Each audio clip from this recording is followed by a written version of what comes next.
hoje recebendo o candidato do partido Missão, o Renan Santos, está aqui com a gente. Eu sou Renato Dias, aqui comigo estão formando a bancada o Lucas Ferrugem, também da Brasil Paralelo, e o Alexandre Ostroviec, ele que é empresário e criador do Ranking dos Políticos. Renan, seja bem-vindo. Olá pessoal, tudo bom? Um prazer, uma honra estar aqui, vai ser bem legal. Muito bem, quero começar, enfim, com essa polêmica toda que aconteceu ontem, a filiação do Flávio Bolsonaro ao partido Missão. O TSE soltou uma nota dizendo que a filiação aconteceu por uso indevido da ferramenta por parte de alguém que possuía as credenciais da legenda, da Missão no caso, para efetivar essas filiações. Você trouxe dados aí da abertura dos e-mails por parte da equipe do Flávio Bolsonaro. O Flávio disse que foi vítima de uma fraude, que o sistema estava atrás dele. O que aconteceu afinal? Vamos atualizar aí sobre esse assunto. Vamos lá, claramente o sistema não está atrás do Flávio e o Flávio, eu acho estranha essa história até agora do Flávio. Eu acho que a nota do TSE foi uma nota evasiva, para que o problema não recaia sobre ele, porque provavelmente o TSE já imaginava que ia ser uma discussão sobre sabotagem à candidatura dele. E quiseram, talvez, na nota, jogar um pouco no nosso colo. A questão toda é, toda e qualquer filiação necessariamente passará por um login de um membro do partido. Isso em qualquer partido. E todos os partidos que eu saiba, especialmente os grandes, têm automações junto ao TSE para você fazer a filiação. E nada disso é proibido pelo TSE. Quem fraudou, ou foi alguém ligado ao Flávio que tinha acesso ao e-mail dele, ou um garoto na internet que eventualmente fez uma malandragem. Qualquer pessoa pode fazer isso. Esse fato gerador do e-mail, se eu tiver os dados de alguém, eu crio esse pedido. Sim, e aí cada partido tem um sistema de defesa. Então, por exemplo, o PT, aparentemente, ele tem agora um mecanismo de checagem final. O nosso, o que ele faz? Quando você vai fazer uma filiação fraudulenta, você envia os dados da pessoa, então a pessoa, vamos supor, um fraudador, coloca os dados no CPF e tal, coloca o nome, cadastra o e-mail, e aí vai para o nosso sistema. O nosso sistema envia para o TSE. O TSE automaticamente devolve os dados oficiais da pessoa. Aí há uma conferência de dados. Quando os dados não batem, o nosso sistema avisa, isso aqui é fraudado, não faça a filiação. No caso do Flávio, a gente até postou no Twitter, a gente, ao log nosso, então a gente comunica pro TSE, só que o TSE estava fora do ar, como vive acontecendo no sistema do TSE. Aí o Flávio até poderia falar, o sistema atuou contra ele, mas o sistema do TSE cai quase todo dia, um pouco. Então, você acha que isso pode render algo contra o partido? Acho difícil. Na verdade, assim, casos como esse acontecem às centenas todas as semanas. Então você tem trolls filiando as pessoas daqui pra lá, de lá pra cá. O Lula estava filiado ao PL durante 6 meses. Acho que tentaram me filiar ontem ao PCdoB, a gente até mandou pra imprensa. Então meio que, assim, isso é um problema talvez regulatório aí com o TSE. Acho que o sistema do TSE tinha que dar uma melhorada nisso pra ficar evitando essa confusão. Mas ela não gerou até agora nenhuma externalidade, nenhum problema eleitoral pra ninguém na prática, porque você consegue corrigir isso rapidamente. Ale? Renan, boa tarde. Para a gente poder te conhecer um pouco melhor, quais são as grandes figuras políticas que seriam referências? 2 ou 3 nomes, pessoas vivas ou que já faleceram, que você se inspira e fala, cara, esses são grandes líderes e por quê? Lee Kuan Yew, acho que é o cara que pegou uma não-nação, que era Singapura, um lugar que foi expelido pelos malaios e tornou aquilo um dos países mais interessantes e desenvolvidos do mundo, e fez isso com uma disposição em encarar os problemas concretos, como favelização, como pobreza extrema, analfabetismo, brigas étnicas. É Singapura, né? Singapura. E o que ele fez é uma coisa épica, eu diria, o caso ali é épico. Como um homem que tinha uma vocação aristocrática brasileiro, para dar um exemplo brasileiro, e que estava também à frente do tempo dele, o Carlos Lacerda, que também tinha uma vocação meio Lee Kuan Yew, ele falava do combate à favelização no Rio de Janeiro e via isso como um problema perene que a gente teria. Então, para citar um brasileiro e para citar um histórico, eu não posso fugir do clichê de citar o Alexandre, o grande Alexandre da Macedônia, filho de Filipe, o terceiro, o maior de todos, né? O maior de todos.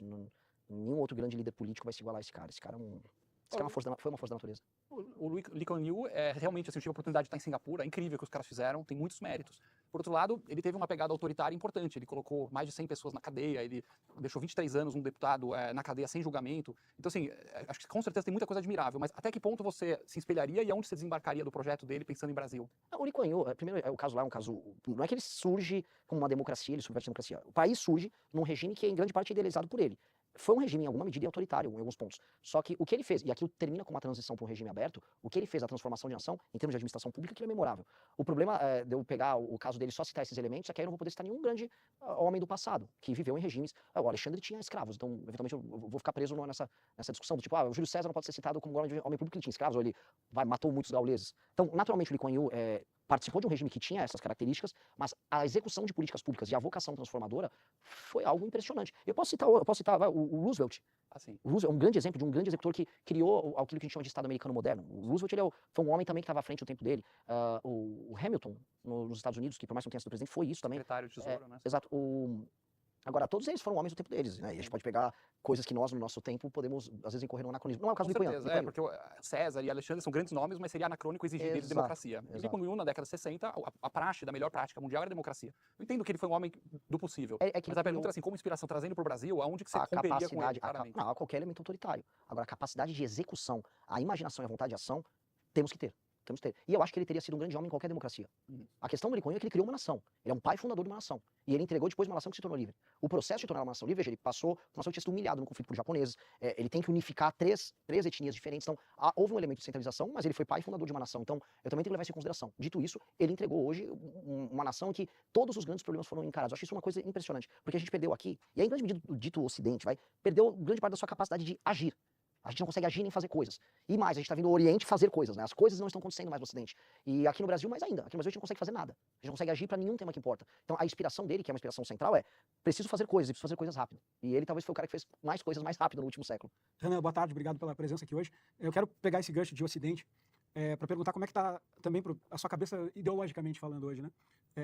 Enfim, acompanhei o surgimento do MBL no Brasil, na época das manifestações, muito associado ao liberalismo naquele momento, e acho que ao longo desses anos, imagina, mais de 10 anos de lá para cá, você foi refletindo sobre referências, como faz, o que acha que dá certo, o que acha que dá errado. Hoje é uma crise um pouco ocidental, como você mesmo colocou, essa questão de como é que a gente mantém progresso e ir para frente com a democracia do jeito que a gente construiu. E quando eu leio o livro Amarelo, ou parte dele pelo menos, eu acho que você está bastante, me parece que você, quero que você confirme se isso é verdade, você está bastante inspirado nesses exemplos Singapura, El Salvador, China, em alguma medida. E eu queria saber como é que está a tua reflexão ideológica hoje sobre, sabe, como que a gente destrava essas coisas, você atualizou essas referências, continua um liberal, não é mais liberal, por que você mudou de ideia caso você tenha mudado? Eu quero entender essa cabeça ideológica hoje. É uma adaptação pragmática que a gente teve conforme a gente foi tendo acesso aos verdadeiros problemas brasileiros, conforme a gente foi saindo do debate de internet. O MBL era um movimento, acima de tudo, ele era liberal, mas ele era um movimento anticorrupção, e depois ele se torna também um movimento de crítica de costumes, de enfrentamento de guerra cultural. Mas especialmente, eu tive duas experiências. Quando o Marquesan vira prefeito em Porto Alegre, eu era muito amigo do Marquesan, e eu fui falar de coisa, mas é fazer uma escola charter numa favela. Ele falou, vamos explicar um negócio. Ninguém vai querer fazer uma escola charter naquela favela ali, que eles chamam de vilas lá em Porto Alegre. Ninguém vai fazer isso. Eu já tentei, já conversei. E eu comecei a ver, e aí em outros casos que aquilo começou a abrir minha cabeça, sobre os limites de um certo paradigma que existe liberal, da ideia de que a iniciativa privada vai resolver tudo, diante de uma nação em que a educação e o conhecimento não é distribuído de maneira minimamente equânime. Então, haverá lugares em que o Estado vai ter que atuar, e porque sim, ele vai ter que atuar em muitas coisas. E o Estado vai ter que estar mais presente a partir do momento que certas partes da população, elas não são capazes de exercer liberdade de cidadania, porque elas não tiveram, sei lá, nem alfabetização suficiente para isso. E aí isso entra o governo Bolsonaro. No governo Bolsonaro a gente teve o Paulo Guedes, e ainda havia um liberalismo muito empolgado, uma ideia de vamos privatizar tudo, vamos a iniciativa para resolver. E aí a gente começava a ver assim, não, os problemas brasileiros eles continuam muito agudos em muitos temas e muitas áreas. E aí isso se reforçou demais quando a gente começou a rodar o Brasil e ir nos lugares mais pobres do Brasil. E para mim, na campanha, especialmente na pré-campanha, que foi quando a gente começou a moldar o resto do livro Amarelo a isso, quando você vai no Brasil onde não há atividade econômica nenhuma, onde há uma total e completa dependência do Estado, onde não há exercício da cidadania, e onde essa ideia de democracia que a gente fica falando e vendo na TV, ela é só uma ficção. A relação que um brasileiro mais humilde tem com o político é uma relação de troca, em que ele dá o voto e o político entrega favores ao longo do ano. É uma relação, é uma parceria, quase um familismo que ele tem. Isso precisa de emenda circulando, política social circulando. E aí você percebe, ok, a coisa é muito mais profunda do que a gente imaginava. A gente fazia uma transposição de, vamos dizer, de ideias e conceitos de regimes em que as pessoas já estavam minimamente emancipadas. Mesmo que seja nos Estados Unidos do século XIX, em que as pessoas eram mais emancipadas, que elas construíam sozinhas suas cidades, montavam sozinhas suas escolas. Isso não se dá no nosso contexto, é um contexto completamente diferente. Até para o processo de colonização, mas há uma necessidade premente do Estado estar presente e construir civilização. E não dá para fazer isso sem o Estado. Então, pegar uma pessoa que era uma pessoa muito liberal, como era eu ou o Kim, e você apresentar esse problema, em quase todos os elementos que vai haver uma resposta, o Estado vai ter que atuar. Então você fala, ok, como fazer isso sem me tornar aquilo que eu criticava? E aí surge o desafio de procurar experiências internacionais em que isso aconteceu. E aí você vai encontrar essas que você citou, você vai encontrar grandes experiências que vão dos Estados Unidos, experiências que vão pegar da Itália em termos de gestão de cidades, experiências que vão do Japão, da China, de Singapura, e aí você vai percebendo, né, como você modula, como você gradua. Por exemplo, o Mato Grosso, você tem uma coisa em que a classe, em que os grandes empresários do agro, eles estão se tornando grandes empresários agroindustriais, e eles participam da política, e eles participam das administrações das cidades, e tudo isso está funcionando sozinho. O Mato Grosso, como um sistema econômico, político, social, realmente o governo federal, ele não precisa atuar muito em Mato Grosso, é só não atrapalhar muito. De fato, você teve uma fusão entre atividade econômica e atividade política que está fazendo bem para todo mundo. Não é o caso no Maranhão. Então, o Estado vai ter que estar presente de um jeito no Maranhão que ele não vai estar presente no Mato Grosso. E aprender a modular isso é um exercício de pragmatismo que demanda uma visão de mundo mais complexa. Eu acho que a gente está muito mais complexo e interessante hoje do que a gente jamais foi. Só para eu entender. Então, é excessivo ou você diria que hoje você não se considera tão liberal e você se considera parte desse iliberalismo, entre aspas, que inclusive os Estados Unidos está um pouco nessa toada e outros exemplos. Você se considera aspirante a esse tipo de liderança hoje? Não, e é um termo, que aqui vocês não vão fazer essa interpretação, mas se eu jogar isso na Globo News, que eu sou um iliberal, minhas redes sociais são derrubadas automaticamente. Na verdade, assim, é uma espécie de é uma nova lógica de funcionamento do Ocidente que perdeu sua capacidade de ação no poder executivo e que está vendo a ascensão do Oriente que está obrigando esse Ocidente a agir de uma maneira diferente. Acho que seria isso. Então, as premissas do laissez-faire ou a ideia de um poder executivo meio mitigado pelos outros poderes, ele está muito fraco diante de um Ocidente Oriente que tudo é mais centralizado, por exemplo, da China, e aí eles fazem as coisas mais rápido e meio que melhor. Então, a resposta que está vindo dos Estados Unidos, para mim, ela é atabalhoada. Eu acho que o governo Trump não está indo bem nisso. A resposta que a gente pretende dar é aumentar os meios de ação do Poder Executivo? Sim, mas de uma maneira federativa, em todas as instâncias. Mas também corrigir os outros poderes, porque a gente está vivendo uma democracia disfuncional aqui. Então, não é igual a deles, e eu acho que também não é iliberal. Porque eu acho que o problema brasileiro é que a gente vive um regime democrático pré-liberal. Ele é nominal, em termos de democracia, mas ele falar que ele é um regime liberal moderno é um pouco exagerado. É um regime arcaico, patrimonialista, ainda oriundo de um familismo do século XIX. É um negócio meio... É um bicho, sabe, com traços evolutivos distintos, assim, tem características ainda muito antigas dentro dele. Então esse bicho, que é a democracia brasileira, é um bicho que ele precisa evoluir rápido, é como se fosse um Pokémon que precisa dar aquela evoluidinha ali, a gente precisa dar essa acelerada nele. Renan, você já foi alvo de críticas de ter pouca experiência, não ter tanta capacidade de execução, mas enfim, você tem uma história de um projeto como o MBL, com muitas manifestações, organizando muita coisa. O projeto da criação do Missão também é um baita case de conseguir, enfim, delegar poderes, constituir equipe e tudo mais. Mas pensando no governo Renan Santos, você tem que ter uma capacidade ainda maior e tudo isso vai ficar para o passado, tem que olhar para frente. Uma das coisas que o mercado vai olhar é justamente essa capacidade, e aí onde você pode atuar já no primeiro dia é a formação dos ministérios. Para a gente ainda é um mistério quem vai poder fazer parte disso. Você já citou o Kim algumas vezes como um nome que seria parte desse time, mas o resto é um pouco ainda nebuloso. Quem você pode dizer que poderia fazer parte desse teu time? O teu ministro da Economia, por exemplo, é sempre um nome que é anunciado antes por candidatos que estão postulando a presidência. O que você pensa sobre isso? O que você já pode anunciar para um time de ministros? Eu acho que, assim, essa questão da experiência, realmente, eu tenho uma experiência política de 12 anos, e as minhas entregas, quando comparado com os demais em termos de liderança política, elas são bem maiores que as deles. Basta ver que eu sou o único líder político que preside o próprio partido, defende as próprias ideias e tem autonomia para criticar quem quiser. Acho que isso me coloca numa posição de liberdade, que do ponto de vista político, é uma credencial bem diferente, né? Eu não preciso estar com o Kassab de vice para falar que eu tenho, né, meios de fazer os governadores do meu partido trabalharem para mim, ou posso criticar o Flávio sem tomar pito dos deputados do meu partido. Então, isso é uma posição que deu muito trabalho. Construir um partido no Brasil, construir um partido independente, como a gente fez, é uma empreitada única. Mas isso qualificou a gente muito bem para não ficar ansioso, para precisar ficar apresentando nomes. Porque se eu apresentei um livro como o Livro Amarelo, e eu e o meu time somos capazes de ir ao debate público e em todos os agentes econômicos explicar o que nós queremos fazer, eu não preciso me escorar num posto Ipiranga ou num nome que, quer falar de economia, fala com fulano, quer falar de justiça, fala com fulano.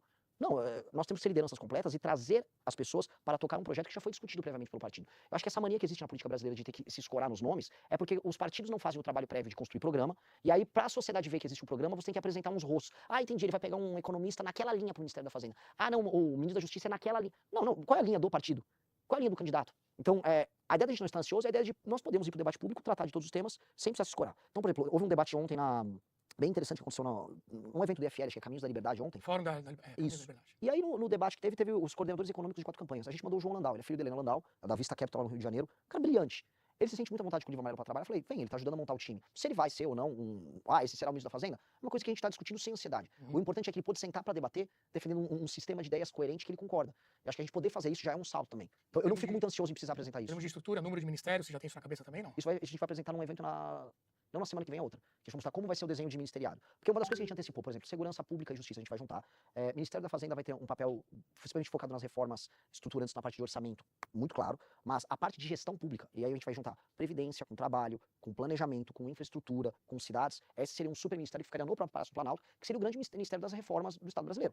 E isso é um ministério que a gente quer tocar junto com o Kim e que pessoalmente eu participaria. Seria uma atividade central de gestão por parte do governo federal, que é muito inspirado no que o Roosevelt fez nos Estados Unidos, que é na ideia de eu vou precisar reformar tudo. Então nós vamos precisar ter uma espécie de quase CEO, ou seja, indo para outro exemplo, o meu Hamilton seria um Kim nesse sentido, para tocar as reformas. Enquanto que, aí sim, as reformas ligadas especialmente à área orçamentária e algumas de competitividade, seriam elas tocadas pelo Ministério da Fazenda. Então toda a grande reforma do Estado brasileiro passaria por esse ministério. E ele já representa, ele vai somar uns 6 ou 7 ministérios já existentes. Cultura, juntar com esporte, juntar com educação, por mais que orçamentariamente isso não represente muita coisa, mas é peanuts, assim, isso não muda muita coisa. Passa uma sinalização boa e em termos de gestão você consegue juntar equipes. Mas isso a gente vai anunciar daqui 2 semanas. Falando um pouco de governança, uma proposta que pareceu bastante interessante é a lei da responsabilidade gerencial, né, que vocês falaram. O fundo partidário, ele deixa de ser por número de deputados, me corrija se eu entendi errado. Em vez do fundo ser por número de deputados, ele vai ser por número de municípios que batem as metas, etc.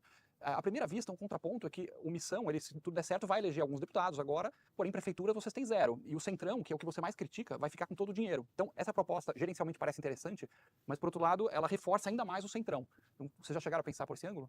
Porque eu tenho que usar o Centrão a meu favor. O Centrão é uma coisa bem jabuticaba, é uma coisa muito brasileira. A esquerda meio que é uma constante nas democracias do mundo todo, o Centrão é uma coisa muito profunda nossa, e o Centrão, ele costuma se utilizar dos governos, raramente os governos se utilizam do Centrão. A ideia da lei de responsabilidade gerencial é partir de algumas premissas. A primeira premissa é que o brasileiro, na alma dele, é monarquista. E essa alma monarquista, ela acontece nas cidades. Existe uma relação do cidadão com o líder político local, que ela não é uma relação normal que você vai ver, vamos dizer, numa democracia em que as pessoas e o Estado são mais impessoais nas relações. Essa pessoalidade que se dá através de uma relação que ela é patrimonial, ela não será alterada. Então, essa é uma premissa quase filosófica, de ler Sérgio Buarque de Holanda. Então, aceitando isso como premissa, que é, no fundo, a premissa da própria existência do Centrão, eu passo a olhar, essa relação sempre vai existir, e eu preciso condicionar essa relação, não mais a critérios que são soltos, como, por exemplo, partidos crescerem porque elegem deputados carismáticos, mas sim, aquele líder local, ele atingirá determinados índices de desempenho, como aumento de atividade econômica, segurança, saúde, educação, cobertura de água, cobertura de saneamento. E aí, com base nisso, que é uma avaliação que hoje, e essa é uma boa provocação para fazer, o eleitor não faz. O eleitor que não avalia e reelege os seus prefeitos para os inteiros do Brasil, ele não está avaliando a gestão do prefeito.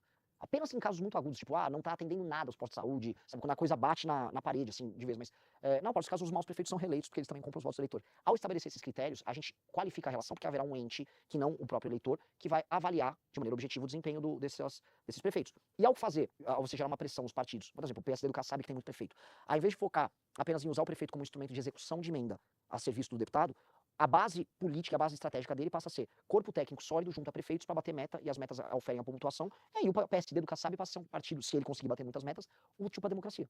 E isso é bom, a gente está requalificando eles. Então, até assim, há um desprendimento, e eu sei que isso pode representar no médio prazo uma vantagem para a gente. Porque vocês ficam sem dinheiro e o Centrão fica com todo o dinheiro, na prática. No Mas dia se, um, se o dinheiro do Centrão vier porque eles aumentaram a cobertura de água, esgoto e atividade econômica em município que não funciona, Como é que bem-vindo ao define esses indicadores? Quem que... Que essa era a minha pergunta follow-up aqui. De certa forma, filosoficamente, nós estamos dizendo, olha, você, cidadão do município tal, do Acre, você não é mais uma decisão soberana sua apenas ter esse ou aquele prefeito. No final do dia vai ser um técnico em Brasília, centralizado, e o receio que dá, não só um governo Renan, mas voltando, vamos supor, no futuro, tá o PT de volta lá, ou outro partido. Se isso não pode ser instrumentalizado, porque métricas também são subjetivas, né? Quanto você vai botar de IDEB para uma cidade e para outra? Então, se não pode ser um instrumento político para perseguição de opositores, um presidente da República mal intencionado, por exemplo, apertando os indicadores e sugando, né, secando de dinheiro os prefeitos opositores e até caçando, acho que prevê a lei que vocês estão propondo, a cassação de prefeitos. Tirar o direito político. Tirar o direito político de Ele cumpre prefeito. o mandato, mas se ele não cumpre o número Como proteger básico. a instituição disso, né? A primeira coisa é que, assim, essa perseguição já acontece, e tudo isso já vem acontecendo, só que com uma base nem um pouco republicana e nem um pouco focada em indicadores de desempenho. Então, isso já existe. As emendas já obedecem critérios que são basicamente personalíssimos. Se você é um prefeito que não é vinculado a um determinado deputado e você não quer executar de maneira fraudulenta a emenda dele, desviando com a empreiteira do amigo do cara, você não vai receber a emenda dele. E você provavelmente não será reeleito. Se você é um prefeito que não está num determinado grupo político regional, não é aliado do governador, ou não está num bloco partidário ligado ao governo federal, você também não vai receber recurso. Então, na prática, isso já acontece. Você também pode perder seus direitos políticos das mais diversas maneiras. Você tem hoje, por exemplo, uma legislação que é similar a essa, que é a Lei de Responsabilidade Fiscal, que ela incide sobre eles por questões fiscais. Então, isso já acontece. E os critérios que são bem objetivos foram estabelecidos lá no governo Fernando Henrique. A única diferença é que a lei da responsabilidade fiscal, ela é execução de orçamento. Então, assim, se o cara não gastar e não estourar, ele não é punido. Aqui você está cobrando resultados De que gestão. sempre dependem do prefeito, por exemplo. Nem sempre... Eu anoto, não lógico, subiu, né? não. Pode ter uma seca, alguma coisa, pode acontecer um desastre. Lógico, ele não consegue entregar aquilo. Lógico, mas tudo isso tem que estar dentro da legislação. A ideia da lei de responsabilidade gerencial é prever isso. E a primeiro prever, junto com o Congresso, a ideia é passar isso junto com o Congresso Nacional, e a ideia é criar os indicadores. Boa parte deles já existe. O TCU, inclusive, tem boa parte dos indicadores. Existe um painel do TCU sensacional, só que o TCU não tem poder hoje, vamos dizer, de gerar sanção sobre administradores públicos que não conseguem atingir esses indicadores. A ideia é, você precisa ter os indicadores, porque qualquer coisa que funcione tem indicadores de desempenho, não existe voar de avião sem os seus instrumentos, hoje os prefeitos vão os seus instrumentos, e você não tem nenhuma vinculação deles à consecução dos resultados. Você tem casos bem claros, se você entra como prefeito do município com 0 de fornecimento de água, e termina o seu mandato com 0 de fornecimento de água, você não fez nada. E assim, não dá para dizer que o prefeito não tem meios de ação de fazer determinadas coisas, porque o orçamento já chega. Existe o fundo de participação dos municípios em que o dinheiro já chega e boa parte desse dinheiro já vai vinculado. As metas de saúde, as metas de educação, já são vinculadas com o orçamento que já vai chegar para eles. Esse orçamento já existe. A infraestrutura, para boa parte disso, já existe. E aí as metas vão ser criadas dentro deste vamos dizer, do arcabouço ligado àquele tamanho do município, à condição dele. Então você tem um município que está muito abaixo no ranking do SAEB e do IDEB, dos outros municípios da região, de outros lugares com padrão socioeconômico, aí o legislador vai trabalhar para criar os indicadores ligados a ele e é o ramp-up que aquele município tem que apresentar. Agora, os municípios que não apresentarem nenhuma melhora, mesmo com o governo federal enviando recursos para eles, veja, esses municípios vão ter que trocar a gestão deles. A questão toda é que a certeza que nós temos hoje é que eles não cumprem e eles se reelegem. E vocês não têm nenhum instrumento de sanção para um cara que não cumpre nada e se reelege. Então, o único meio é você criar, dentro da democracia, você criar indicadores de desempenho. O outro meio seria você acabar com a democracia no município, coisa que nós não pretendemos fazer. Então, se você vai manter a democracia no município, você tem que entregar os indicadores de desempenho, você tem que mandar, e existe um gravíssimo problema, não existe compartilhamento de políticas de maneira efetiva dentro dos municípios. Ou seja, um prefeito de uma cidade pequena mal sabe como montar, por exemplo, uma PPP na área de saneamento ou de água para ela trabalhar ali. Em geral, para funcionar isso, você tem que montar um consórcio intermunicipal, você tem municípios pequenos. Quem vai trabalhar, quem vai desenhar o modelo do consórcio intermunicipal? Você vai ter que mandar técnico do governo federal para trabalhar com ele. A premissa que a gente parte é a premissa de que o governo federal vai ter que atuar compartilhando técnica com os governos municipais, com as prefeituras, para que elas atinjam essas políticas. Isso são políticas de Estado. Então, nós temos que travar isso, igual travaram, assim, Bolsa Família foi travado como política de Estado. A ideia de que você tem metas na área de educação, que você tem que universalizar o acesso à água, deveria ser uma política de Estado. Porém, não é a política de Estado. Um prefeito pode ficar entregando gestão sem ter saneamento básico à água. Um prefeito pode entrar e terminar uma gestão com o número de pessoas no assistencialismo aumentando, com o PIB da cidade não aumentando, e tá tudo bem, e termina reeleito.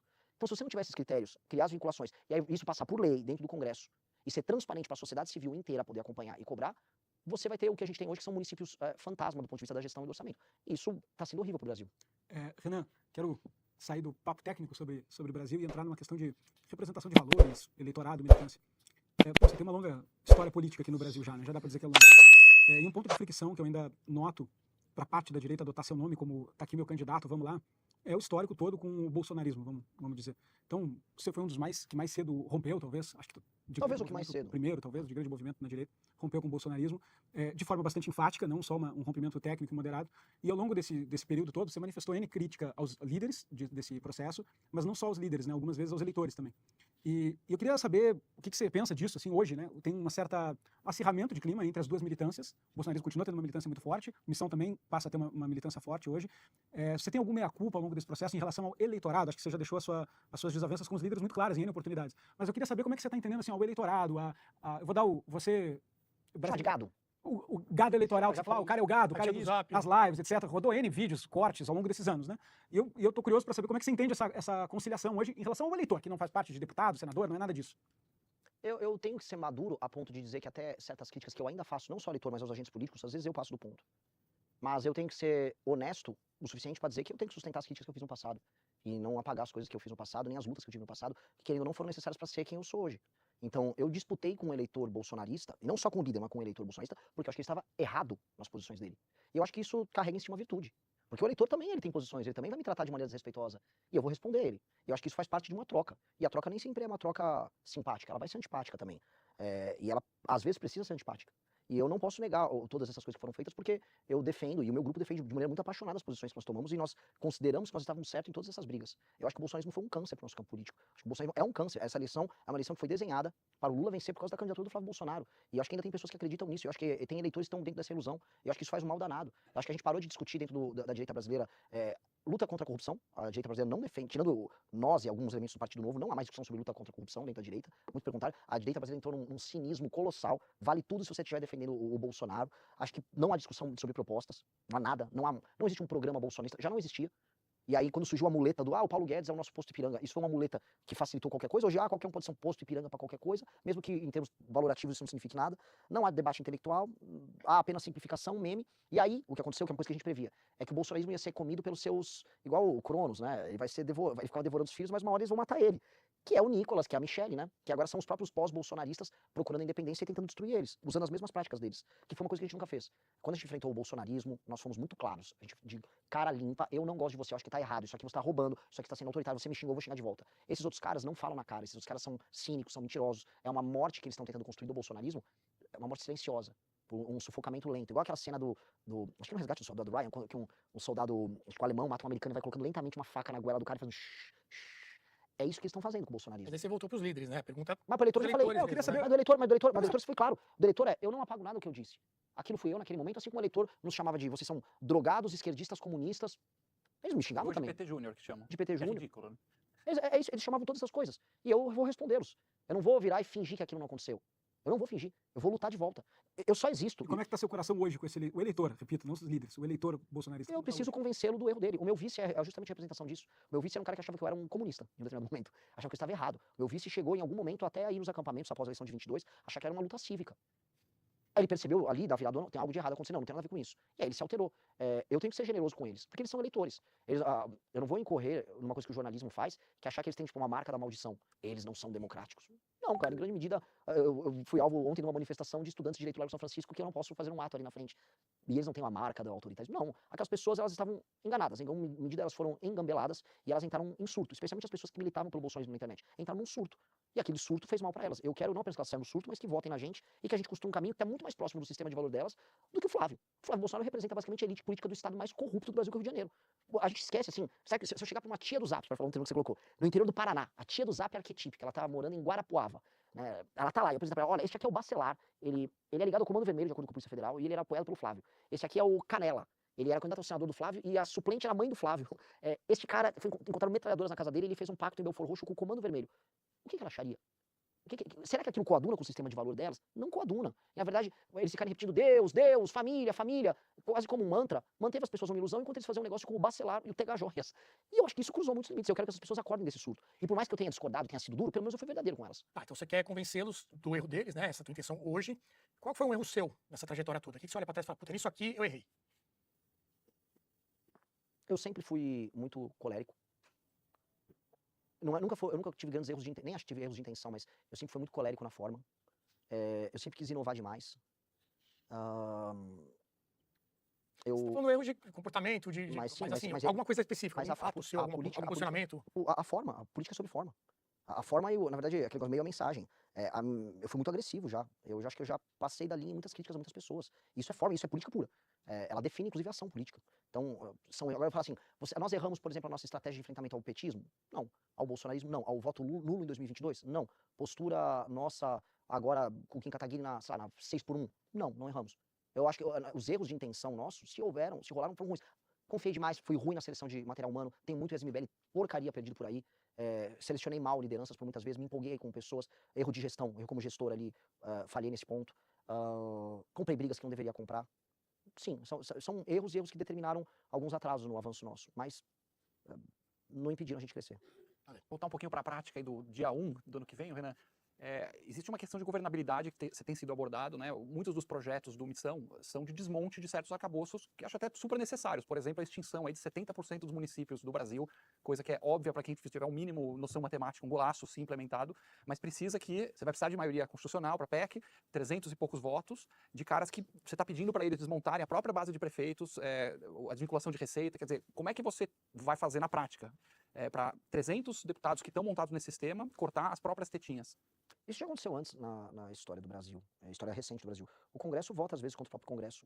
Eu dei o exemplo agora da lei de responsabilidade fiscal. Imagina os partidos da época do Centrão, da época PFL, etc., votando nisso. E votaram. No fim do dia, você consegue fazer um convencimento. Há um grau de convencimento e há um grau até de republicanismo mesmo no Centrão. Agora, para ser muito pragmático com você, eu venho falando isso em todas as entrevistas. Eu vou ter que compor governo. Eu já tô avisando para ninguém ter nenhuma surpresa. Eu vou entrar lá, eu vou ter que compor governo. Porque nós temos um regime nosso que é semi-presidencialista na prática. Então, você ganha a eleição para presidente, você tem que ganhar a eleição no parlamento. É loucura, é um regime maluco, mas terei que fazer isso. Então, eu terei que fazer uma composição. O que eu vou criar são as regras para composição. Não vai ter bandido no nosso governo.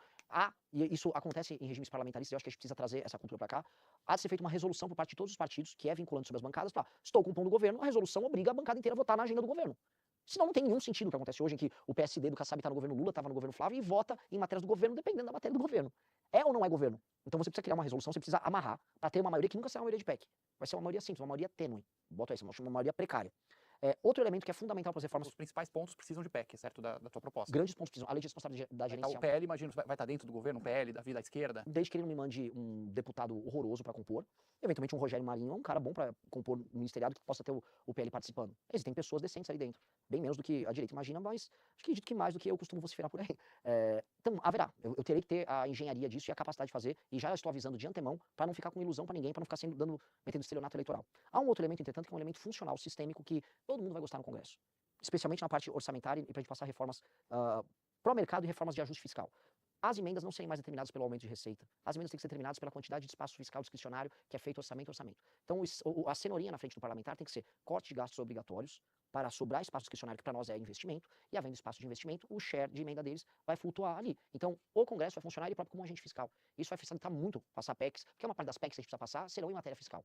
O grosso delas. Haverá alguma coisa que é para a área de segurança pública? Que legal, mas hoje, mesmo no governo Lula, já passa PEC em matéria de segurança pública. Segurança pública não será um grande problema para você formar grandes maiorias para resolver. Inclusive, mesmo o Centrão vai se eleger, em parte, com discurso também de segurança. Agora, para fiscal, a gente tem que criar os gatilhos fiscais para permitir geração de governabilidade, com o Centrão entendendo que votar a favor disso é bom para ele. E alguma coisa em relação ao controle das PECs, das emendas? Sim. Porque hoje em dia a maior fonte de rolo é a emenda, vai para uma cidade tal, a prefeito é primo do outro, que vai gastar lá, não tem TCU lá, não tem Tribunal de Contas, não tem nada para fiscalizar. Sim.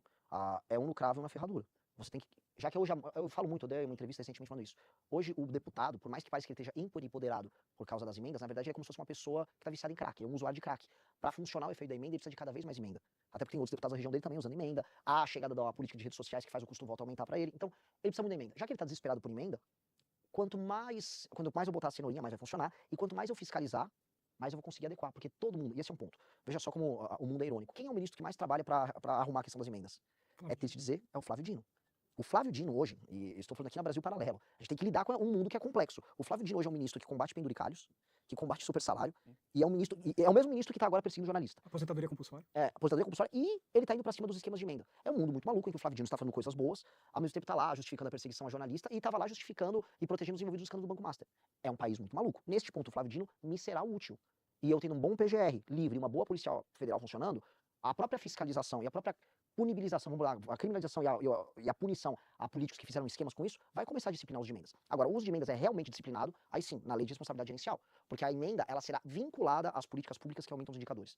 Ou seja, um município que não está tendo um aumento do, sei lá, do fornecimento de água potável, o prefeito não vai poder construir a praça, que eles ficam construindo aos montes. Ele não vai poder ficar botando, como a gente viu no Maranhão, bloquetes, que são uns paralelepípedos, que são horríveis, mal feitos, eles estragam em um ano, e aí eles ficam num permanente estado de recapeamento, as vias ali. Não, nós vamos ter que fazer obras que são necessárias para bater as metas. Ali, portanto, a emenda funciona. E hoje os parlamentares, o que eles querem? Eles querem a emenda para roubar, e eles querem a emenda também para fazer a entrega da obra.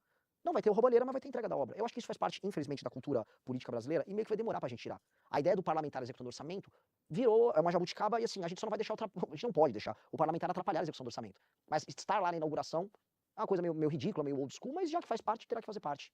Renan, o Brasil me ensinou a ter muita desconfiança com termos genéricos em algumas coisas. No livro amarelo, a parte que eu falei, gosto de uma parte do texto, mas por que essa frase aqui em específica está tão aberta? É a do Código de Imprensa, que se garante lá que vai defender a liberdade de expressão, vai defender a liberdade de imprensa, critica os oligopólios de dinheiro com os grupos de mídia, as grandes concentrações de recursos, fala também da subrepresentação de viés político dos jornalistas, mas você fala a criação de um código unificado de imprensa visando disciplinar o setor. E essa frase, ela vem ali junto tanto o desequilíbrio, quanto também o viés político do jornalista.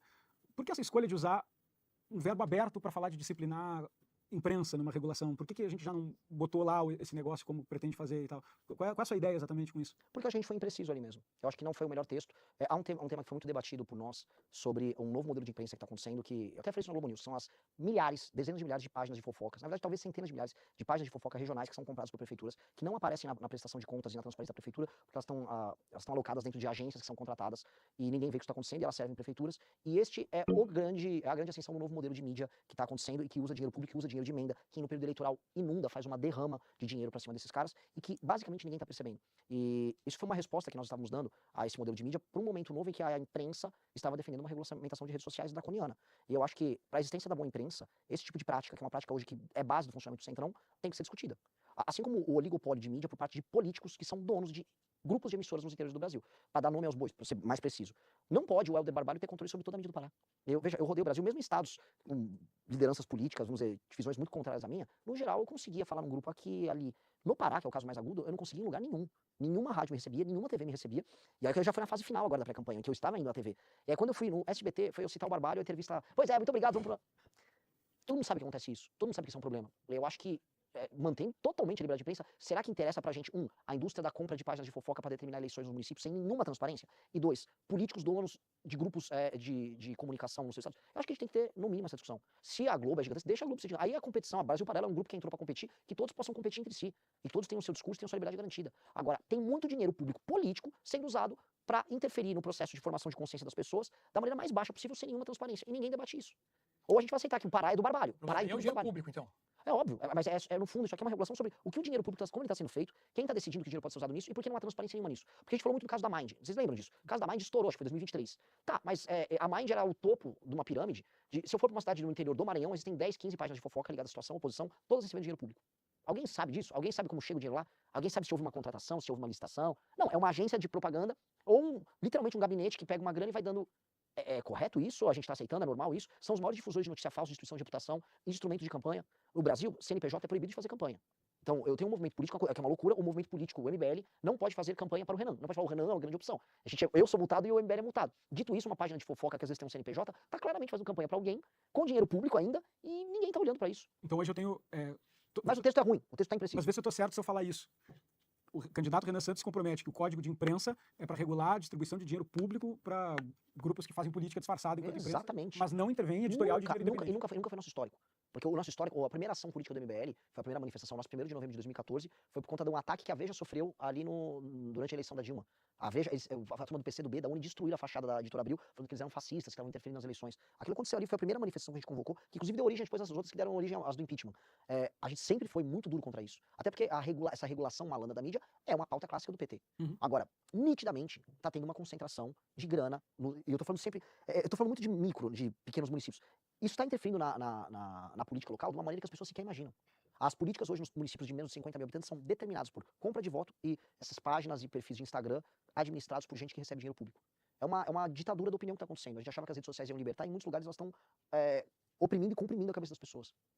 Eu espero que você entenda o conflito de interesse de insistir tanto nisso, mas acho que você conhece a história recente do Brasil para saber esse porquê dessa tônica de preocupação com liberdade de expressão, né? Eu vi a entrevista que você fez no G4 e você responde dessa página de fofoca lá, você fala isso, mas aí o jornalista fala, tá, mas isso aí, e se for pra um caminho de censura, ditadura? E eu vi você responder pra ele, não, você não precisa se preocupar, você é um jornalista sério. Foi na Globo News. Foi na Globo News? Foi pela Natuza. Detalhes. Não, isso foi com a Natuza. Você Ela como falou foi? assim, mas isso aqui não é sobre você. Eu falei pra ela, isso não é sobre Foram você. os dois, então. Mas Eu não me lembro desse do G4, mas como eleitor até, e como também representante de mídia, por que essa resposta? Não fica um clima de que vai ter alguém decidindo quem é sério e quem não é, indiferente de qualquer recurso público e tudo mais? Não, se você é um jornalista que está recebendo dinheiro público, como acontece em muitos veículos de mídia, que seja transparente, que todo mundo saiba. Se você é parte de uma família de um político e você tem 2 ou 3 emissoras de TV ou muitas rádios, as pessoas têm que saber e, eventualmente, você tem que ser limitado a essa atividade, porque não faz sentido um grupo familiar cuidar de vários grupos de mídia e distribuidoras de rádios por todos os interiores desse lugar. É apenas isso. Por isso que eu falei para a Natuza. A Natuza faz parte da Rede Globo. Na Rede Globo, elas recebem verba do governo e essa verba é pública, ela é escrutinável. As propagandas acontecem, a gente pode até, se quiserem, discutir a validade disso ou não, que se discuta. Agora, eles são jornalistas. Uma página de fofoca local que recebe um dinheiro, às vezes lavado, ou um dinheiro oriundo da corrupção, ela está recebendo dinheiro público, ela está interferindo no debate público e ela está interferindo com o nosso dinheiro sem que a gente sequer saiba o que está acontecendo. É um caso grave, é um caso, no fundo, de corrupção. Só que Sua preocupação é exclusivamente com fontes não transparentes de é financiamento? óbvio, porque isso está afetando muito. Quando surgiu o caso da Mind, todo mundo falou sobre isso. Por isso que eu não acho nem um pouco problemático. Todo mundo, e parte do jornalismo, viu o problema do caso da Mind. Agora, ninguém sabia que o caso da Mind era só o topo de uma pirâmide muito maior. Uma colossal. Uma coisa é, sei lá, o Felipe Neto. Outra coisa é o Zezinho, de um município que tem 10 mil seguidores numa página, numa cidade que tem 50 mil habitantes. E ele consegue determinar, através das fofocas que ele divulga sobre a política, a reputação da classe política de acordo com quem está pagando ele. A gente tem que saber quem está pagando. É necessário saber quem está pagando. E isso, assim, a transparência é um princípio básico da administração pública. Se não há transparência, não há capacidade do cidadão poder se defender. Então, hoje, políticos usam isso para destruir a reputação, inclusive, de cidadãos. O cidadão está fiscalizando a prefeitura, e aí o cidadão vai ter sua vida escrutinada por uma página de fofoca paga pela prefeitura, e o cidadão não tem direito de saber? Tem o direito de saber. É obrigatório saber. Por isso que essa resposta que eu lembro que eu dei para a Natuza, você é jornalista, se vocês estão cumprindo, basicamente, os requisitos básicos de uma entidade privada que recebe dinheiro público e que faz ali o seu trabalho, tá tudo normal. Agora, se você está agindo de maneira irregular, como foi a Mind, isso é irregular. E o Brasil tem direito de saber porque o Brasil está pagando essa conta. Renan, você citou, falando em jornalista, né? Você citou agora há pouco o caso do Flávio Dino lá no Maranhão, tá com esse problema com o jornalista. Nessa semana tivemos a decisão do Alexandre de Moraes. Muitos analistas têm classificado como uma quebra de sigilo da fonte, gerou muita crítica. Você mesmo classificou esse episódio como um exemplo de decisão ilegal que não deveria ser cumprida. Né? Você foi questionado sobre esse termo também. Pô, decisão ilegal eu não vou cumprir, e você pegou esse exemplo para mostrar um tipo de caso em que isso aconteceria. Mas como é que na prática o presidente da República, o Poder Executivo, impediria uma decisão como essa ser cumprida? No caso, não é o presidente da República. Ali eu estou dando um exemplo de quando um poder, ele descumpre não apenas um preceito constitucional, mas uma cláusula pétrea. É uma cláusula pétrea. E tem muita coisa que é cláusula pétrea, como, por exemplo, vamos falar que é a pena de morte. Então, vamos supor que o Alexandre de Moraes descumprisse outra cláusula de pétrea. Ele instituísse pena de morte contra adversários políticos. Aí uma polícia teria que cumprir essa pena de morte, um agente da Polícia Federal teria que cumprir, porque no rol de dispositivos que estão ali na cláusula pétrea, estão esses dois. Ele já descumpriu um, que é o sigilo de fonte, que é a premissa para a existência do jornalismo. Nós estamos falando de um problema que está cruzando muitas linhas. Eu acho que quando eu dei o exemplo, o que foi colocado, isso foi uma discussão da Globo News. Então, eu vi aqui no chat, falando, não, você falou ali pro cara do antagonista. Pode ser que eu tenha dito, mas do Thales, do antagonista, eu me lembro do papo com a Natuza. Mas nesse aqui, foi uma discussão, assim, com a Natuza, diretamente com a Sadi, sobre uma declaração minha pro Pimentel no podcast, em que eu estava falando um caso prático. Estou no meio de uma operação policial numa favela. Forças de segurança estão subindo uma favela. Aí, de repente, vem uma DPF, lá, a rede de sustentabilidade entra no STF, pedindo para brecar aquilo, e aí vem uma canetada monocrática. Você está colocando em risco a vida dos policiais, das pessoas que delataram. Você está botando tudo aqui em risco. Eu não vou cumprir essa decisão porque ela é ilegal. Se eu cumprir todo o rito que é previsto na Constituição para aquilo, é de uma insegurança jurídica atroz, uma decisão monocrática num tema muito sensível, ser cumprida imediatamente. E não é o presidente que determina isso, desculpa. É a AGU. O presidente chega para a AGU. Só que é legal? Não, não é legal. Ah, não é legal? Então, pera, eu vou discutir. Agora, se o cumprimento dessa ordem legal gerar um dano social enorme, É de responsabilidade do presidente agir. É uma questão de responsabilidade. E outra coisa, logicamente, se não veio uma decisão monocrática determinando que, sei lá, a alocação de uma tribo indígena estava no ponto A, para ponto B, lógico que você não vai ficar entrando, né? Não é um descumpridor de pequenas causas, né? Mas estou falando de grandes temas nacionais e diante de grandes ilegalidades, você vai ter que estabelecer um freio. Como em outros casos foram estabelecidos. Eu citei uma vez que o senhor Renan Calheiros, ele não aceitou uma interferência no poder dele, e olha que é o Renan Calheiros, que foi um pedido de afastamento vindo do Marco Aurélio, porque ele era presidente de um determinado poder, ele falou, não, aqui não. E não aceitou aquela decisão monocrática, e a decisão foi posteriormente revista pelos pares lá no STF. Ou seja, no fim do dia, já aconteceu casos assim. É uma discussão clara que o próprio STF já tem um julgado sobre isso, e o julgado se diz, decisão legal não se cumpre. Isso é um julgado do STF. Então, se o STF já disse isso, é básico. Porque, veja, nós não vivemos um regime normal. Eu já citei que a base da democracia brasileira é a compra de voto, e o topo dela é uma crise institucional dos poderes. Então, falar que a gente está num regime de normalidade em que um está passando sobre prerrogativo do outro é ilusão. Um presidente da República vai ter que ter a responsabilidade da maneira mais pacífica possível, recolocar todo mundo na sua caixinha. E vai ter que acontecer isso, senão a gente vai ficar vivendo um regime que é anormal. Você tem criticado várias decisões do Moraes, inclusive no caso do Master também você foi bem crítico, falou inclusive que ele deveria sofrer impeachment, deveria até ser preso, teve uma declaração sua nesse sentido. Então tem vários momentos em que você tem sido crítico ao Moraes, agora é mais uma situação com essa decisão. Mas no passado também você teve situações em que você elogiou ou até apoiou decisões também muito criticadas do ministro Moraes. Você não acha que esse histórico também ajudou, esse endosso em algum momento ajudou a gente chegar nessa situação hoje que você está escrevendo e criticando tanto? Não, porque não fui eu que entreguei para o STF esses superpoderes, não fui eu que enfraqueci o combate à corrupção, nem fiz as nomeações que foram feitas tanto ao STF quanto à PGR à época. Não fui eu que estabeleci, vamos dizer, uma parceria tácita com o STF para salvar todo mundo que estava envolvido no escândalo Lava Jato. Não fui eu que também que agi como presidente da República, agiu à época do Bolsonaro no período da pandemia, gerando insegurança jurídica e insegurança social geral com governadores, prefeitos e outros demais poderes, e criou no STF essa entidade que aí sim a imprensa endossou pra caramba, que se tornou um superpoder. Eu não dei esses poderes. Eu era um cidadão, membro de um movimento, que vi uma briga de poderes, como muitos viram, em que havia um projeto autoritário de ambas as partes, e cada um com seus instrumentos à disposição, tentando tolher a liberdade de acumular poder para si. Eu vi manifestações do Bolsonaro, em que, de 7 de setembro de 2021, em que o tema era eu autorizo e que minha caneta vai ter poder. A caneta dele vai ter poder pra quê? Por que o filho dele com caminhoneiros estava um dia antes lá na frente do STF fazendo quebra-quebra? O Eduardo estava. Por que a turma dos caminhoneiros nesse mesmo dia estava num acampamento lá em Brasília dizendo que, conseguimos, não sei se foi uma GLO, uma Estado de Defesa, não sei, alguma medida constitucional, tem um vídeo, um meme lá, um senhor bigodudo. Por que as pessoas achavam isso? Obviamente porque havia um projeto de conflito do Bolsonaro com os demais poderes que pressupunha uma concentração de poder nele. Depois veio toda aquela discussão sobre golpe, não golpe, 8 de janeiro, etc. O ponto é, havia 2 projetos autoritários ali. E se o Roberto Jefferson, que uma vez eu cito lá, tem um meme que claramente é irônico, é o escrevendo Alexandre Coraçãozinho, eu tô falando de uma prisão do Roberto Jefferson, que é um sujeito que estava completamente lunático. Lunático. Essa prisão foi antes daquela questão toda. Não foi da Granada, foi uma de Foi antes. 2021. Que também era um cara, eu não lembro o tema, mas era alguma das declarações malucas do senhor Roberto Jefferson. Depois ele foi preso novamente, e mereceu ser preso também. Porque o Roberto Jefferson é um cara que era um presidente corrupto de partido, que resolve virar um doidinho de rede social, pregando o golpe de Estado, como ele pregava em lives por aí. E num país em que a gente começou a naturalizar a discussão em vídeos e manifestações sobre golpe de Estado, a gente passou a passar por um risco concreto. Tanto que esse risco concreto acontece ao longo do ano de 2022 e ao final de 2022. Quando você pede a prisão do Olavo de Carvalho, também está nesse contexto. Você acha que ele... Tem um vídeo que eu falo da... Seria esse o motivo? Sim, mas ali era muito mais esse cara tá organizando, era um arquiteto intelectual de uma visão de mundo que vinha desde o impeachment da Dilma Rousseff, em que ele falava de golpe de Estado. O Olavo de Carvalho queria que o MBL defendesse intervenção militar em 2014. Então ele era um arquiteto intelectual de uma visão assim, meio niilista sobre a democracia brasileira e que isso teria consequências. Não é todo mundo que é inteligente igual o Olavo. Tem gente que vai achar que basicamente é só pegar uns caminhões e ir pra frente do Congresso pedir golpe de Estado. Por mais que o Olavo, em alguma medida, endossasse isso.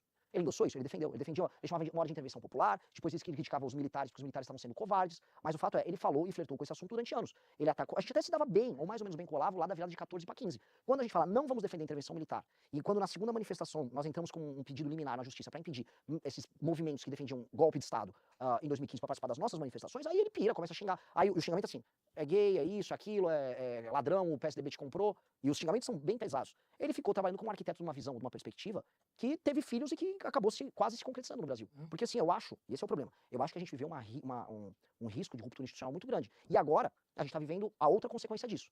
Porque o contragolpe do sistema, que a gente pode chamar, tá aí no poder. Tá aí no poder. E essa concentração, infelizmente, não foi gerada por nós. Porque quando desculpa, é que assim, é bem importante vocês terem sobre isso. Quando começa o governo Bolsonaro, quem estava de joelhos era o STF. Imaginar na virada de 18 para 19 que o STF ia ter aqueles superpoderes, não era o caso. A Lava Jato estava chegando nos ministros do STF. Inclusive, o que acontece com a Cruzoé no começo de 2019, que já é a primeira ação pesada do STF contra alguém, que é a origem ali do inquérito do Alexandre de Moraes, aquilo se dá num contexto assim, puta, vamos tentar fazer alguma coisa. Era uma primeira tentativa de respiro. Só que eles só conseguiram respirar com as nomeações que houveram ao STF, com o PGR, com a negação da Operação Lava Toga, com o fim da pressão que havia sobre a Suprema Corte, que estava sendo, na cabeça das pessoas, não vista como autoritária, até 19, ela era vista como corrupta, como endossante de um sistema corrupto. Porque o grande tema nacional naquela época era Lava Jato. Lava Jato, prisão do Lula, corrupção generalizada.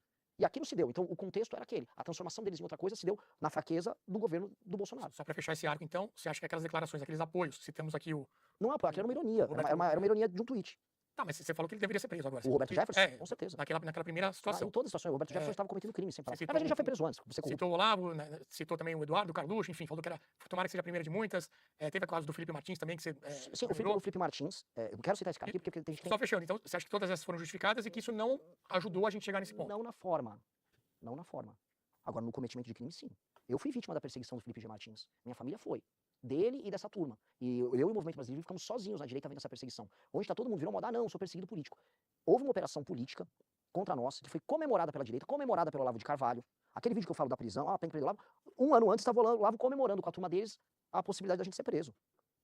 Tô torcendo, Felipe G. Martins comemorando, Alan dos Santos abrindo live de manhã sabendo já de uma busca e apreensão, Carla Zambelli um dia antes avisando que ia ter busca e apreensão, a peça que justifica uma busca e apreensão no nosso escritório e que redundou em vazar todos os dados da minha família, dados sigilosos da minha família, da minha irmã, que não tem nada a ver com isso, a peça foi baseada numa thread feita por um perfil falso chamado Let's Dex, que era incensado pela turma do Felipe G. Martins, e todas as pessoas comemoraram. O promotor depois, até saiu um documentário acho que foi na Globo, naquele canal, Globoplay, sobre isso.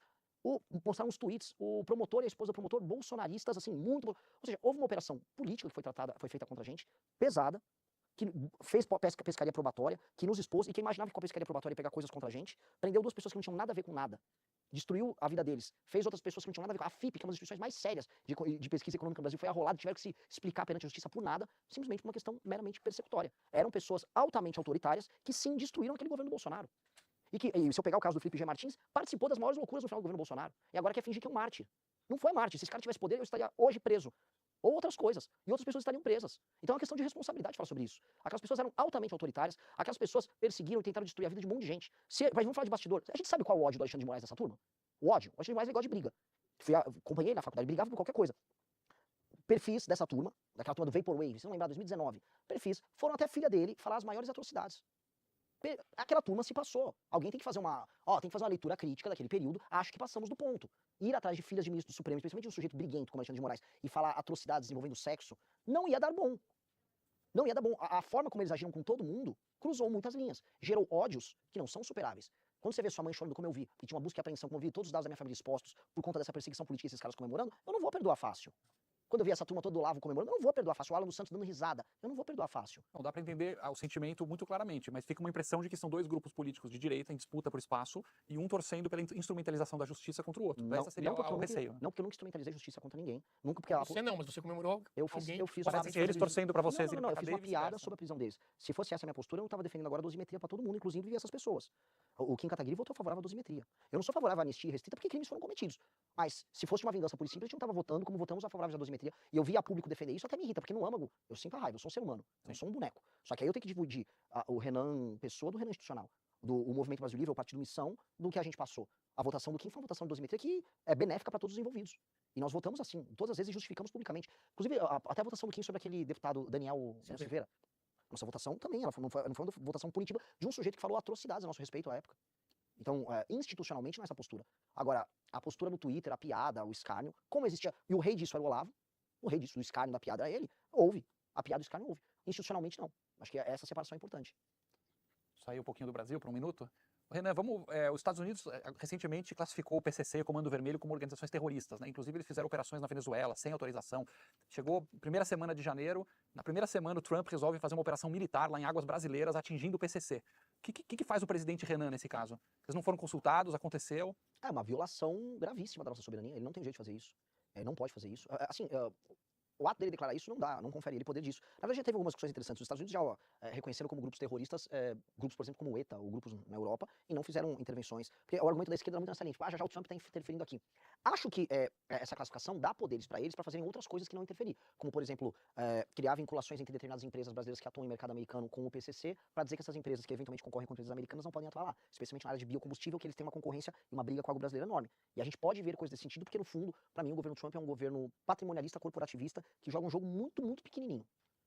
O jogo do Trump não é um jogo de um grande herói geopolítico de nada. Acho que inclusive um governo que perdeu perdeu boa parte do suporte ideológico que ele tinha. Pra mim é um governo de negócios que vai se arrastar até o fim dele. Mas esse caso concreto é um dilema, porque É um vamos dilema supor que ele enfraqueceu efetivamente o PCC com essa operação.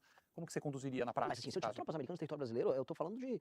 É uma violação, é uma declaração de guerra dele contra o Brasil. Ele não pode botar a tropa dele aqui.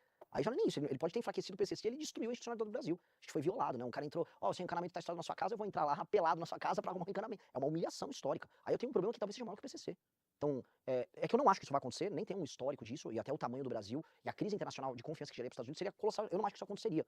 Mas o que eu coloco, assim, tanto para a esquerda que fala que, na verdade isso aqui é só um instrumento dos Estados Unidos invadirem o Brasil, ou a direita que fica comemorando, no fim do dia quem vai destruir o PCC e CV somos nós, é o Brasil. Não tem outro. E talvez eu veja por parte do brasileiro simplesmente uma fuga do assunto quando a gente fica tratando nesses termos. Renan, você virou um nome famoso por divulgar bastante a teoria do direito penal do inimigo. A primeira vez, te contar um bastidor, a primeira vez que eu ouvi falar de direito penal do inimigo foi um parlamentar que me comentou, não, pô, sabe o que o Alexandre de Moraes faz nos seus processos? É direito penal do inimigo, eu não sabia o que era, fui pesquisar e tal. E se não me engano, nessa pesquisa, inclusive, caiu em algum vídeo seu comentando de El Salvador, salvo engano. Desde então, a gente fez alguns documentários sobre El Salvador, inclusive, e acabou estudando um pouco o assunto para entender melhor. Eu queria... É meio controverso, né? Você já está mais acostumado com o assunto do que eu até. É meio controverso, principalmente para definir quem é o inimigo quando para a lista de inimigos.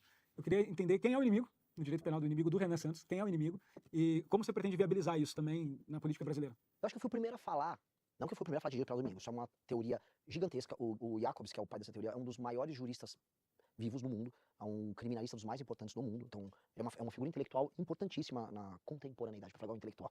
Mas aqui no Brasil, essa ideia, essa provocação de que o direito penal do inimigo é implementado pelo Alexandre de Moraes, meio que fui eu que trouxe. E ela não é precisa. Ela não é precisa porque o Xandão é muito mais um schmittiano do que um jacobiano. A ideia do Schmitt é muito do direito penal do hostil. É definido quem é o hostil, que seriam os inimigos que estão impedindo, em geral, o poder executivo de funcionar, e aí você pode entregar ao poder executivo superpoderes para enfrentar esse hostil. E era uma doutrina que ele tinha na República de Weimar ainda. E o Xandão é sabido que ele é um schmittiano. Então tem o próprio Jacobs, ele faz essa definição do hostil contra o inimigo, é uma diferença que o Jacobs faz. A tese do Jacobs, pra gente definir quem é o inimigo para ele, não para mim. A tese do Jacobs, ele estabelece o seguinte, a premissa ele vai para Hobbes, né, a função do Estado para suprimir a guerra de todos contra todos, mas que haverá inimigos naturais do Estado. Haverá, vamos dizer, o inimigo do Estado que já é um inimigo interno, um inimigo externo. E que a lei para esse inimigo ele vai precisar ser diferente do que a lei para a pessoa comum. Ele estabelece 3 tipos de inimigos do Estado que operam recorrentemente com o Estado, que é a pessoa que impinge que ataca através do terror, do uso da violência indiscriminada, negando a ordem constitucional, o criminoso sexual e as grandes organizações econômicas criminosas. Ele usa esses 3 exemplos. Então, na teoria dele, ele vai conceituar que esses 3 seriam os inimigos. Quando a gente traz isso para o Brasil, a gente nem está trazendo para os 3. A gente está falando do direito penal do inimigo voltado a algo que está muito anômalo e muito claro, que são as facções criminosas. A gente pode até falar em interpretações de direito penal do inimigo extensivas, por exemplo, para o criminoso sexual, e eu não veria nenhum problema. É que o tema hoje está ligado a isso, e a gente pode, então, fazer um enfoque agora a isso. A teoria dele já foi contemplada no Brasil, no direito brasileiro, há muito tempo. Então, por exemplo, a lei do abate, que a Força Aérea tem, quando tem um avião que não se identifica ele entre território nacional, ele não se identificou, a Força Aérea tem autorização a abater. Aquilo é uma antecipação de tutela e diminuição do direito de defesa que já é previsto e já é aceito. O próprio GCRIM, quando você tem, por exemplo, julgamentos que vão ser mais rápidos, o processo criminal todo vai ser mais rápido, já é uma aceleração do processo que é prevista no direito penal do inimigo também. São 2 elementos aqui, existem outros também. A lei antiterror, ela é uma lei que é fundada no direito penal do inimigo, ela tem em si a ideia de antecipação de tutela nos atos preparatórios. Então, por exemplo, se uma pessoa está com uma bomba e você já detectou, esse cara de um grupo terrorista está com uma bomba indo para a Avenida A Paulista. própria redação da lei que prendeu o Bolsonaro. Exato. A lei contra crimes contra a democracia, etc., que é uma atualização da lei de segurança, ela também prevê essa antecipação de tutela. Isso também é trazer para si o elemento do direito penal do inimigo. Então, a nossa legislação já traz isso, e o enfoque nosso é quem é o inimigo. Você tem que ser muito preciso para determinar quem é o inimigo, e tem que ter muitas travas para não acontecer o que você determinou agora, que é alguém fazer uma interpretação extensiva e falar, não, veja, o MST é o inimigo, eu não quero colocar o MST como inimigo, por mais que eu tenha um problema do MST. Mas se eu virou MST, alguém vai falar já que o MBL é o inimigo, que vocês são o inimigo. Então, a definição tem que ser muito estrita, muito fechada. E essa definição estrita e fechada vai permitir que, aí sim, os organismos de investigação determinem quem são os indivíduos, os agentes, as pessoas jurídicas também que estão atuando nesse corpo, e aí esse direito penal do inimigo vai ser utilizado contra eles. Então, Para você, o inimigo hoje são as facções criminosas. hoje, assim, não que não existam outros inimigos contra a ordem democrática operando aí, a questão fundamental é que há um compromisso de não acontecer essa externalidade que você falou. Então, a preocupação em você não gerar um poder que vai atingir a todos tem que estar, assim, aquela coisa do Homem-Aranha, com grandes poderes vem grandes responsabilidades. Então, se a gente está querendo efetivar o uso desses poderes contra o crime, nós não podemos permitir que ele saia desta caixa. Ela tem que ser uma caixa hermeticamente fechada. E como implementar isso? A implementação, assim, já passou um projeto de lei que basicamente é direito penal do inimigo. Essa lei das facções. A lei já trata disso. Eu acho que agora a gente tem que fazer uma regulamentação para que os órgãos da Polícia Federal, os órgãos estaduais, Ministério Público, possam começar a determinar, no processo de investigação, quem são esses membros. Acho que nós temos que ter outras alterações, especialmente na lei de execução penal, que possam atingir ali o cumprimento das penas. E ali entra o papel de guerra do Estado. A questão toda aqui, essa discussão sobre o direito penal do inimigo, a imprensa ficou focando muito nisso conosco, ela foi em 70% do caso já antecipada nessa legislação que passou. Ou seja, já há uma aceitação por parte do Estado, isso já está recebido por parte do Estado, por vias do processo legal, a ideia de que esses agentes anômalos eles terão uma legislação diferente para eles.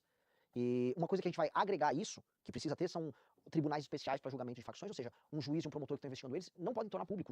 O bandido não tem condição de saber quem é o juiz. Ele não pode saber quem é o promotor que está investigando ele, tampouco o juiz que está fazendo a operação contra ele. Isso já tem na Itália. É oriundo da lei antimáfia, que também é em grande medida inspirada nesses princípios do direito penal do inimigo. Agora, recepcionar isso vai permitir que essa atuação seja mais sólida. A gente vai precisar ter juiz, por exemplo, um juiz no Rio de Janeiro, trabalhando tranquilo para pegar o urso no Comando Vermelho, sem imaginar que a família dele vai ser alvo de uma represália. Ou um promotor, hoje tem o Gaquia e outros promotores que nem tem vida mais, eles têm que andar sob escolta o tempo todo. Então, será necessário, são implementos que a gente tem que colocar ali. Agora, o confisco alargado, a ideia de distinção, isso já está presente na legislação. Uma pergunta, no caso de El Salvador, Bukele, que tem sido assunto na imprensa também, no caso de El Salvador, o Bukele meio que foi escalando para essa situação, né?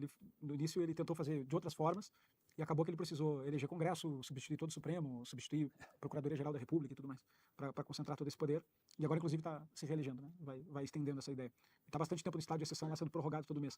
É possível, se você realmente acredita que é possível exercer tamanha guerra contra as facções criminosas e também contra a parte não visível da facção criminosa, que eu não sei qual é, então não vou acusar ninguém, mas em algum lugar ela pode estar. Né? E a gente sabe que ela está. Eu não sei onde é, eu sou honesto com isso, não estou escondendo informação, mas eu não sei exatamente onde está. Bruxas, mas que elas existem, isso é verdade. Ela pode estar em algum lugar no Congresso, ela pode estar em algum lugar em um tribunal, ela pode estar em algum lugar.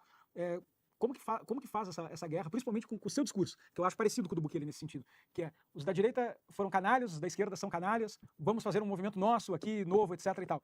Eventualmente você ganha, porque tem uma ressaca de direita e esquerda no país acontecendo nos termos tradicionais do assunto. Mas aí ganhou, todo mundo te odeia um pouco, né? Os caras que estão sentados nas cadeiras. E aí você chega lá e fala, oi, tudo bem, vamos compor, eu vou passar uma lei de facção, vou me dar um poder enorme aqui para fazer esse combate, etc. Como é que tá a sua visão de viabilidade? Você bota mais um plano inspiracional e você pensa quando chegar a hora é porradaria, vamos ver o que acontece? O que tem de verdade na sua cabeça em relação a isso? Não, de verdade, eu vejo uma grande, na verdade eu vejo uma grande disposição em grande parte dos governadores, especialmente dos que já estão apresentando resultados, em agir dessa maneira. E do próprio Congresso em votar matéria nesse sentido. Um exemplo, o Kim passou um projeto de aumento de pena para roubo, furto e receptação do celular. Até o PT votou favorável. Não dava para votar, vou votar aqui contra esse tema. Até o PT teve que votar. Acho que só o PSOL e talvez um outro, acho que do PT, acho que da Rede, votaram contra. Todo mundo votou favorável. Não tá dando mais para votar contra essa agenda. A lei antifacção passou no Congresso Nacional. Você acredita que virou uma demanda que tem custo político absurdo não votar contra? Exatamente. Não tem como votar contra. E aí tem um outro problema que seriam os governadores. A maior parte dos governadores, e existem até governadores do PT, estão comprando essa briga. O Rafael Fonteles, do Piauí, é um governador que está encarcerando muito. Quem conhece o Fonteles sabe que o Fonteles ele tem um QI mais alto ali, é um sujeito mais inteligente. Ele entendeu, ó, vai ter que prender mais, vai ter que ser mais efetivo e isso vai apresentar resultados melhores. O estado de São Paulo tem uma política de enfrentamento a homicídios que vai nos entregar, provavelmente no ano que vem, um número de homicídios abaixo, homicídios por 100 mil habitantes, abaixo da média americana. Então o estado de São Paulo vai estar abaixo também. Eu acho que é um feito aí. Ainda que o número de roubos e assaltos esteja acontecendo. Ou seja, há uma disposição de muitos governadores em fazer esse enfrentamento. Quem não quiser, aí entra as intervenções. Se no Ceará ganha o Eumano, eu já fui processado e condenado na hora pelo Eumano 2 vezes no Ceará. Por quê? Porque todo mundo sabe que o Eumano está deixando acontecer o que está acontecendo no Ceará. O Ceará é um caso muito mais grave do que o Rio de Janeiro. É um estado de infiltração, de banditismo, de ocupação territorial, tem tudo acontecendo ao mesmo tempo. O Comando Vermelho está tomando o entorno do Porto de Pecém, porque todo mundo sabe que eles querem fazer pelo Porto de Pecém no Ceará o que o PCC faz pro Santos, que é exportar droga, que é aí que tá os bilhões estão aí. E todo mundo sabe o que está acontecendo e nada está sendo feito. Pois bem, se o Eumano não quiser compartilhar dessa política, pode dar um exemplo, ó, passamos essa legislação, virou o ano, começou o mandato, vou atuar lá no Ceará, Eumano, vamos lá, ó, eu quero colocar as forças federais para te ajudar, vamos reocupar Santa Quitéria, vamos vamos liberar a região do Pecém e a região metropolitana de Fortaleza. Ele, não vou. Não vai. Não vai, então eu vou passar, no mês seguinte, desculpa, no bimestre seguinte, quando precisar renovar um estado de defesa ou uma GLO, eu vou ter que atuar especificamente no estado do Ceará. Aí eu vou controlar, como o Temer controlou na GLO, as forças de defesa do estado do Ceará, pra gente cumprir o dever constitucional do estado do Ceará de garantir a segurança das pessoas, que o governador lá não tá cumprindo. Então, eu acho que isso é uma exceção, eu acho que nós teremos problemas, talvez, na Bahia e no Ceará, se os governos atuais se mantiverem. Então, se o Jerônimo ganhar e o Eumano ganhar, creio que eles vão manter essa política de leniência com o crime. Que se é o PT recebendo grana, tem muita história engraçada pra contar sobre isso, né? Mas tem que ser cuidadoso agora que estão no período de eleições. Mas tem coisas acontecendo, tem. Eu acho que ali teremos problemas. Nos outros estados, eu acho que na maior parte dos casos será de pura e completa cooperação. Porque o governador vai adorar, e eu vou ter que ser um líder habilidoso, um líder político habilidoso, ele vai adorar que o governo federal vai fazer uma operação no estado e entregar os louros da vitória pro governador e pra polícia local. Eu vou entregar a vitória política pros deputados daquele estado, pro governador daquele estado, de modo a eles falarem, ter parceria com este governo federal é bom. Eu quero criar esse tipo de vitória política. Não tenho nenhum problema em os governadores levarem todo o louro político. Então o Tarcísio vai querer levar o louro político. Leva tudo, Tarcísio. Que o Fontelli lá no Piauí, que leva tudo. Não tem problema nenhum. O lance é, no todo, a gente desmonta essas operações das facções. Eu queria agradecer a presença aqui. Estamos chegando aqui ao final do nosso tempo. A gente sempre deixa aí um minutinho de considerações finais para o candidato. Primeiro, agradecer demais vocês. Olha, junto com a Globo News, aí foi a entrevista mais legal, pega polêmica, altamente qualificada, vocês estão de parabéns. Segundo que eu deixo pro recado que tem muita gente que me acompanha, que tá assistindo aqui, mas também tem um público da Brasil Paralelo junto. O recado que eu deixo pra todos é o seguinte: houve um momento que toda a direita caminhou junto. Toda a direita, ali a câmera, né? E nesse momento a gente venceu várias vezes. A gente teve impeachment da Dilma, Lula foi preso, Operação Lava Jato prendeu praticamente todas as lideranças. Houve, entretanto, uma grande ilusão, que foi o Bolsonaro. Foi uma ilusão que nos dividiu, nos separou e nos fez perder. Desde que o Bolsonaro entrou no poder em 2019, o que a gente chama de direita, o antipetismo, só perde. Houve outro momento que a liderança era compartilhada e a gente tinha muitas iniciativas acontecendo ao mesmo tempo. Se a gente sair dessa sombra maldita do bolsonarismo, todos venceremos, e as nossas ideias podem até divergir, a Brasil Paralelo tem uma perspectiva, o MBL tem outra, o ranking dos políticos outros, mas todos nós, em grande medida, somos pessoas bem intencionadas. A gente não pode colocar uma quadrilha liderando a gente simplesmente porque essa quadrilha é popular. Então, libertem-se desse jugo, libertem-se todos dessa corrente, e que a gente construa uma direita inteligente, vencedora, como todos estão aqui presentes que me entrevistaram sabem fazer. É esse meu recado, e se vocês gostaram dessa provocação, me conheçam um pouquinho. Meu nome é Renan e eu sou candidato a partir de domingo à presidência da República. Gostou do conteúdo? Fortaleça o canal, inscreva-se, deixe o like e ative o sininho. Informação sem enrolação. Até a próxima!